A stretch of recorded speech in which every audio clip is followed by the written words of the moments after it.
یار اپنے بیوی بچے کو زندگی بھر کما کر کھلائے، لیکن جب ان کا آخر وقت آیا، ان کا انتقال ہوا، تو ان کے گھر سے کوئی بھی دیکھنے تک نہیں آیا۔ دیکھیں اب تک بہت سارے نوجوان بہت سارے تدفین میں جڑے ہیں، لیکن اس مرحوم کی جو درد بھری داستان ہے، میں چاہتا ہوں کہ آپ بھی سنیں اور تمام انسانیت بھی سنیں اور ان کے حق میں دعائیں بھی کریں کہ انسان کیسے کیسے درد سے، سفر سے گزرتا ہے۔ جب یہ اچھا کماتے تھے، کیرلا میں رہتے تھے، سعودی کو گئے تھے، سعودی کو جا کر 90s کی بات کر رہا ہوں، اس وقت پر ان کی سیلری 30,000 روپے تھی۔ 30,000 روپے کما کر اپنے بیوی بچوں کو انڈیا دے کر بھیجتے تھے، بچوں کو قابل بھی بنایا۔ ہم تو بار بار سنتے ہیں کہ ماں بچے کو پیٹ میں 9 مہینے پالتی ہے، لیکن باپ ذہن میں زندگی بھر پالتا ہے، اپنے اولاد کے لیے خود بھی قربانی دے دیتا ہے۔ لیکن جب باپ کے پاس پیسہ آیا، یعنی اس مرحوم کے پاس، شمس الدین صاحب کے پاس، تو انہوں نے بیوی بچوں کو سعودی کو بلا لیا۔ سعودی کو جب بلا لیا تو ان کو بھی، یعنی ان کے وائف کو بھی جاب پہ لگایا گیا۔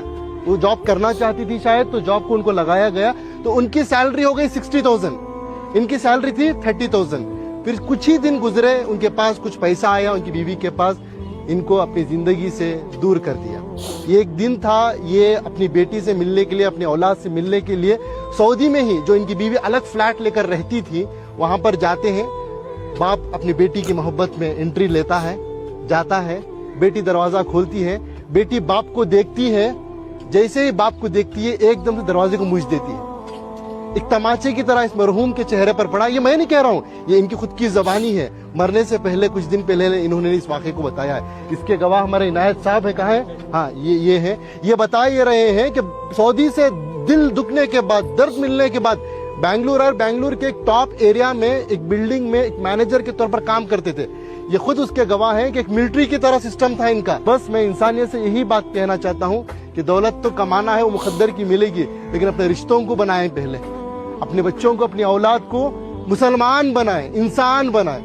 آج پتا چلا کہ ان کی اولاد امریکہ میں ہے، USA میں ہے، لاکھوں کے روپے کما رہے ہیں، لیکن افسوس کی بات، دولت تو دولت ہے ان کے پاس، باپ کے جنازے کو آنے کی توفیق تک نہیں ہوئی۔ یہ اللہ کا کرم ہے کہ اللہ نے مجھے اور آپ کو چنا ہے۔ میں اور آپ آئے نہیں یہاں پر، اللہ ہمیں بھیجا ہے، اللہ نے ہمیں یہ توفیق دی ہے، تب جا کر اس قبرستان میں آئے ہیں، اس مرحوم کے جنازے میں شرکت کر رہے ہیں۔ اس مرحوم کی نصیب دیکھیے، آج مسجد میں نماز کے جنازہ ادا ہوئی۔ انعام بھائی، بڑا مجمع تھا، مسجد کے امام صاحب، ایک عالم دین نے ان کا جنازے کی نماز پڑھائی، اور تمام اللہ کے نیک بندے مل کر آ کر آج تدفین کے لیے جڑے۔